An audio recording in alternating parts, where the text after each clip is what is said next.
everybody, Chris here. Welcome back to another episode of Woodmere Estate Revival. Today I'm working in the laundry in the upstairs of our house, doing more trim work. I just finished casing out the window. Finished up that this morning by putting on the apron underneath the stool there.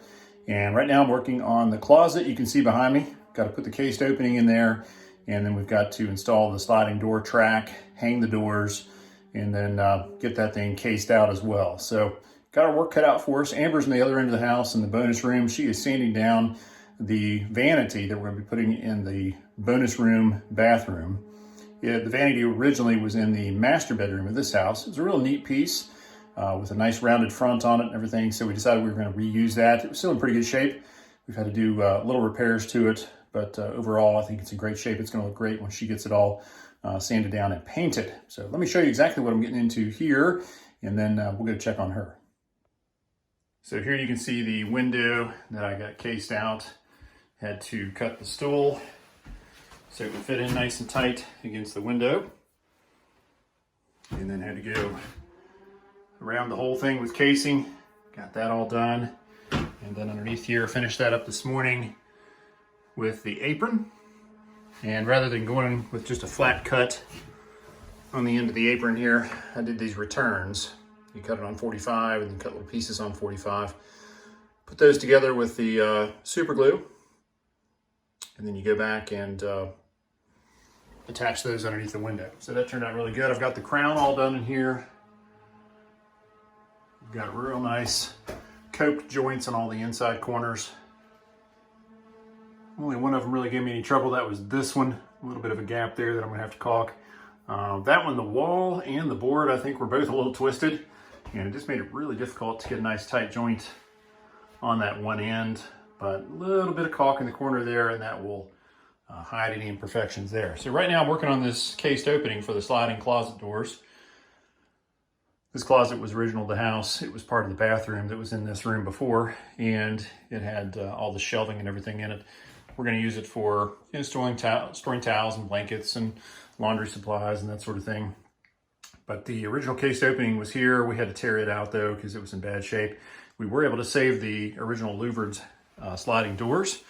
And then the folks at Quality Woods made us this cased opening here so we can go ahead and get that installed. So I just got done measuring my doors and figuring out the track and everything for the sliders and calculated what the final size of the cased opening needed to be.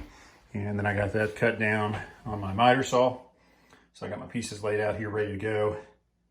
Now I've got to go ahead and clean up this opening, get all this drywall that's sticking out trimmed off flush with the opening, make sure there's not going to be anything in the way there, knock down any nails that might be sticking out that can interfere with installation of the casing like that one.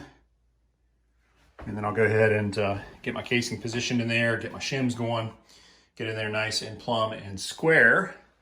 And once that's done, I'll be able to go ahead and get it cased out on the outside and the inside, and then we'll go ahead and hang our track and get our doors hung. That's gonna look super good. Here's our butcher block countertop. Turned out great. My dad and I had fun drilling and cutting a hole in there for the sink. Amber has spent this week applying several coats of polyurethane, sanding in between, and giving it a real nice smooth finish. We left it natural. We tried multiple stains, trying to find one that we liked, but given the nature of the birch, it just really wasn't taking up the stain evenly. You can see there's some really irregular patterns that were developing in that stain, and we tried to use the pre-stain and everything else, but nothing really gave it that nice, smooth, even natural look. So in the end, we went with just a clear poly. And Amber used the water-based poly, which dries clear. The traditional solvent-based polyurethanes dry with kind of an amber tint. So we didn't want to discolor the wood at all, so we went with the water-based that dried nice and clear. So Amber helped me hold everything steady while I went ahead and put a couple of crown staples in both sides of it to keep everything together as one unit. Makes it a lot easier to get everything squared up, obviously, than trying to put it in separately. So got the casing stapled together. Now I just need to make sure our jambs are perfectly plumb. This one on this side, I believe, is in good shape. Let's take a look here. Yeah, so that one's dead bubble right there.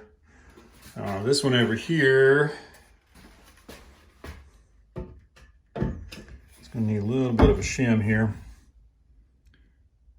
Okay, so you can see that one's off just a little bit. So if I pull it out, just a smidge there, maybe a shim's width, we'll be able to get that jammed a little bit straighter.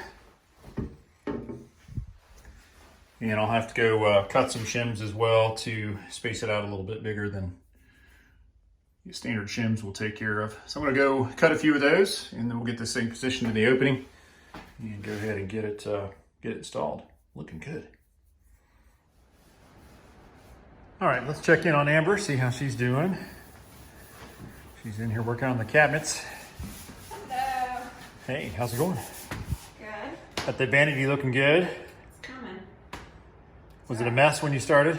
It was disgusting. There was like some mold and Yeah.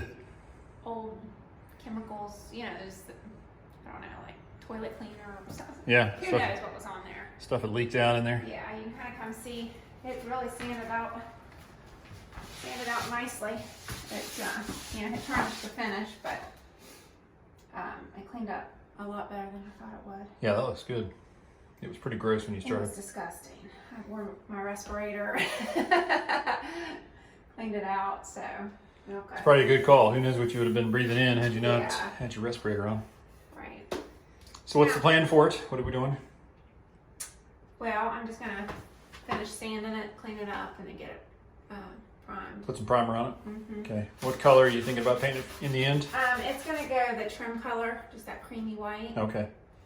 And then I need to get you to help me build this side in and this side in. And we'll be ready to have them come measure for the countertop. Okay, so the plan is to extend the casework from right there over to the wall, kind of box that in. Well, I'm not sure. Okay.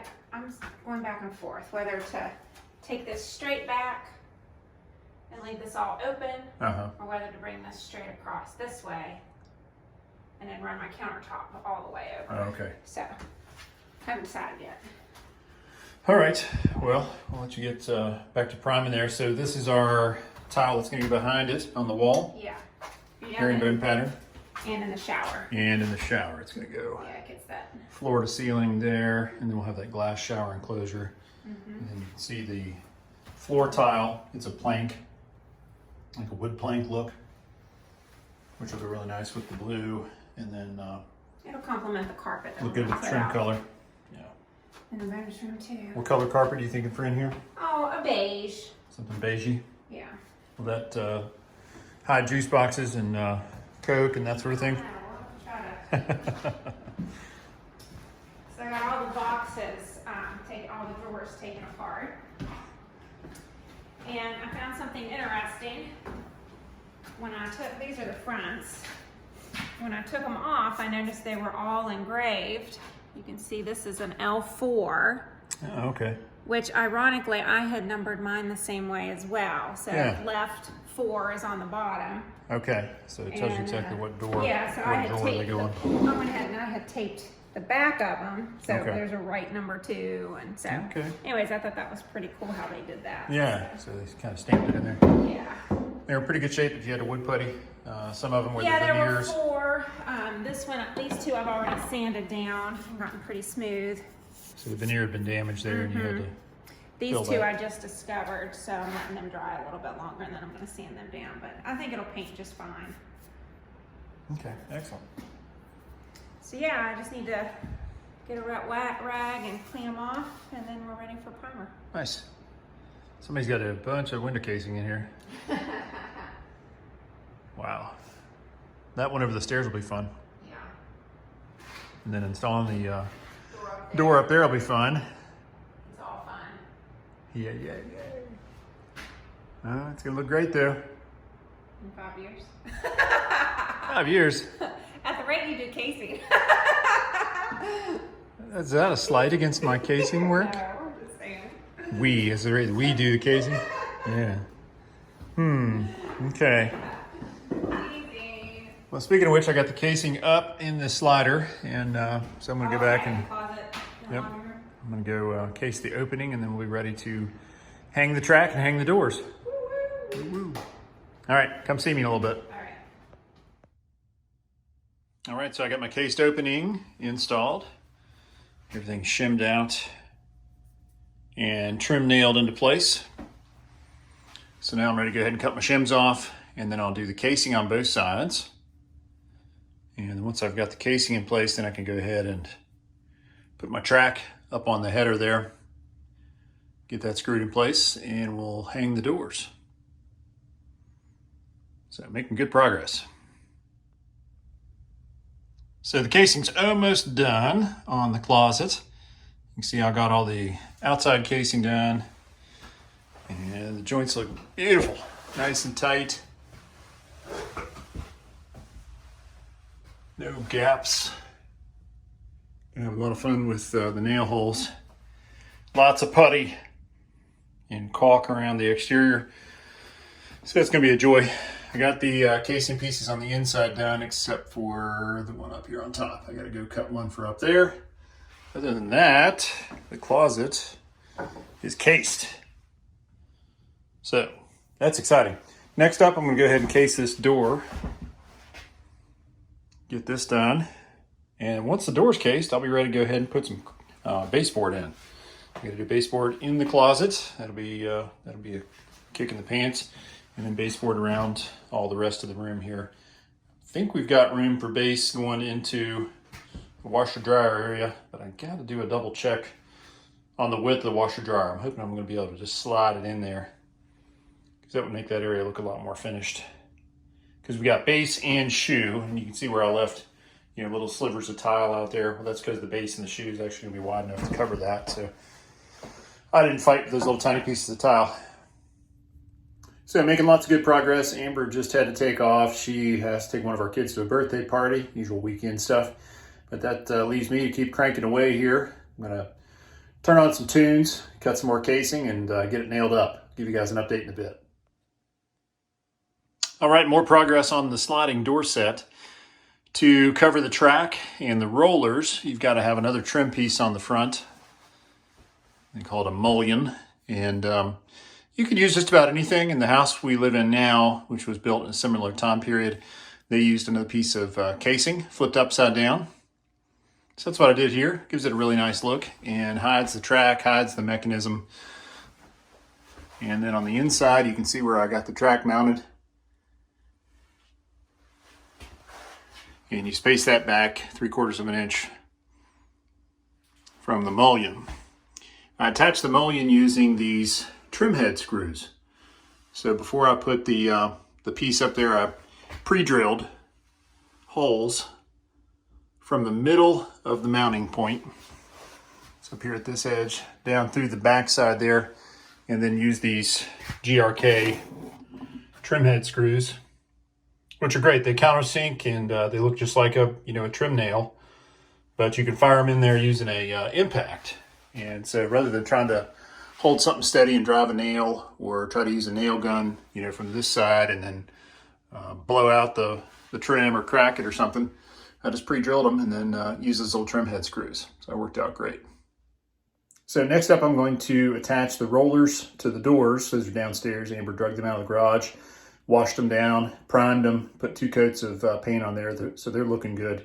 So I'm gonna go ahead and put the rollers on, and then bring the doors up here and get them hung, see what they look like. All right, the sliders are up. How exciting is that? Only thing left to do is to install the guide that goes down on the floor and keeps the doors from knocking together, keeps them from swinging. But that actually has to get drilled down through the tile. And I don't have a diamond tile bit here, so I'm going to save that project for another day. But that thing goes down there between the doors and the little nylon guides here. Keep that thing sliding smoothly, keep from banging back and forth, and keep from jumping off track. And as you can see, I'm getting ready to get started on this door. Because the way the drywall was hung, I had to go around and beat it down around the edges. That's a trim carpenter's trick. If you've never seen that done before, it makes a tremendous mess. But what you're doing is you're knocking down the thick edge and giving the drywall some flexibility right there at the edge so that you can get your trim to go flush with your door jambs. I'll grab a piece of casing here. So that allows you to get a nice tight joint right there. Otherwise, this thing would have been sticking out like this. So you have to beat down the drywall to get it to make a beveled edge, basically, so you can get it down there nice and tight. And you can just come along and caulk the backside, and nobody will know the difference. So we had a few doors and a few windows like that. This window was actually like that too. Just where they got set, and then where the drywall got set, we just couldn't get everything to line up perfectly. So you either have to put a jam extension on it, which is a pain if you're working with a real thin difference, like over here.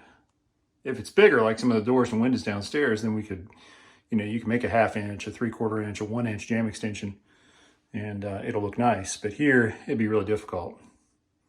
So I'm gonna get some casing measured up and get her nailed up, and then we'll go from there. All right, so here we have our baseboard all situated there in the corner. Then we got a nice tight outside corner here. Again, we mitered it and then glued it with that super glue with its accelerant. And then over here, I coped this corner. This corner just runs into the wall flat. That one will get coped as well. And the last piece goes across here. I gotta take one final measurement on the washer and dryer to make sure that I've got room to run the baseboard all the way across here. I think I've got room for the baseboard, but not the shoe. So I think I'll have to stop the shoe a little short, but then the shoe will get run all the way around the rest of the room. So I got that piece, and then I got one last little piece right here. It goes under the cabinet there. Other than that, this room is pretty well trimmed out. We got our crown up, and it looks fantastic. This closet was a big victory today, getting it all fully cased and getting the closet doors hung up. The only thing left to do on this one is to put up the little track guide down there at the bottom. That just keeps the doors from knocking together. It keeps them from swinging when you open the door. So I gotta get that installed. I need to get a bit for my collection there that'll go through ceramic tile. That pretty much wraps it up. We're gonna set the butcher block countertop tomorrow, and then we'll go ahead and get the sink set. And I've got to get it plumbed, make sure that everything works with that. But that's, we are getting close, really close. I'm very excited to see that. So that's going to wrap things up for tonight. It's about 9 o'clock, so I'm going to go home and get a shower and put my feet up for a little bit. Tomorrow we'll be back down here after church and going to try to get this laundry room finished up. And then after that's done, I've got a few more things to do down in the butler's pantry. And then I'll just start hanging crown. Pretty much anywhere in the house now I can hang crown and get all that done. And then once we've got our hardwoods down, then I can go around and run all the base and the shoe and everything else. There's a few other projects and odds and ends I got to get taken care of tomorrow as well. So I'll be back with you guys tomorrow. See you then.